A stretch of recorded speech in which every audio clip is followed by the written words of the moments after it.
दोस्तों, राजन शाही और रूपाली गांगुली का सुपर हिट शो अनुपमा इस वक्त टीआरपी चार्ट पर लगातार धमाल मचा रहा है। हालांकि एक तरफ जहां क्योंकि सास भी कभी बहू थी ने रेटिंग्स में कड़ी टक्कर दी है, वहीं दूसरी ओर अनुपमा की कहानी अब एक बड़े तूफान की ओर बढ़ रही है। अब तक आपने देखा कि अनुपमा अहमदाबाद जाने से साफ इनकार कर देती है, लेकिन रजनी जबरदस्ती उसे वहां भेज देती है। अहमदाबाद पहुंचते ही अनुपमा का भव्य स्वागत होता है। अंश और पूरा परिवार उसकी खूब खातिरदारी करता है। वहीं दूसरी तरफ पाखी चोरी छिपे दिवाकर से मिलने निकल जाती है, लेकिन तभी एक बड़ा ट्विस्ट आता है जब राही पाखी को दिवाकर के साथ देख लेती है। पाखी को दिवाकर के साथ देखकर राही का पारा 7वें आसमान पर पहुंच जाता है। सिर्फ राही ही नहीं, प्रेम भी पाखी पर बुरी तरह भड़क उठता है। इसी बीच प्रेरणा राही और प्रेम के साथ कोठारी हाउस पहुंचती है, जहां आते ही वो वसुंधरा को खुली चुनौती दे देती है।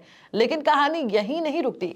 सीरियल अनुपमा में अब एक ऐसा बवाल खड़ा होने वाला है जो अनुपमा और रजनी को आमने सामने खड़ा कर देगा। आने वाले एपिसोड में आप देखेंगे कि अनुपमा की पीठ पीछे रजनी चौल को तोड़ने के ऑर्डर दे देती है। उधर दिवाकर पाखी के साथ अनुपमा से मिलने पहुंच जाता है। दिवाकर को देखते ही अनुपमा का गुस्सा फूट पड़ता है। तभी पाखी सबके सामने ऐलान कर देती है कि वो दिवाकर से शादी करने जा रही है। अनुपमा पाखी को सच बताने की कोशिश करती है, लेकिन इस बार भी पाखी उसकी एक नहीं सुनती। गुस्से और अंधे भरोसे में पाखी दिवाकर की वजह से अनुपमा को धक्का तक दे देती है। पाखी का दावा होता है कि अनुपमा उसकी खुशियों से जल रही है।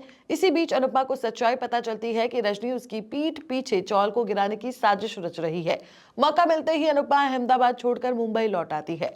मुंबई पहुंचकर अनुपमा चौल को बचाने की पूरी कोशिश करती है, लेकिन तभी उस पर जानलेवा हमला हो जाता है। इस हमले में अनुपमा बुरी तरह घायल हो जाती है। वहीं दूसरी तरफ रजनी रातों रात मुंबई से गायब हो जाती है। ये खबर अनुपमा को अंदर तक झकझोर देती है। हालात इतने बिगड़ जाते हैं कि अनुपमा चाहकर भी चौल को टूटने से नहीं बचा पाती।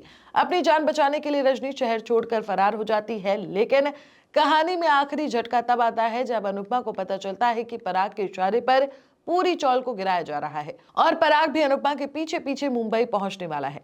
अब सवाल यह है कि क्या अनुपमा चौल को बचा पाएगी? क्या पाखी को दिवाकर की सच्चाई कभी पता चलेगी?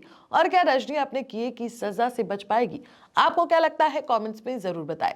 मिलते हैं अगली वीडियो में, तब तक के लिए नमस्कार। For latest Bollywood news and updates, please subscribe to Bollymyth.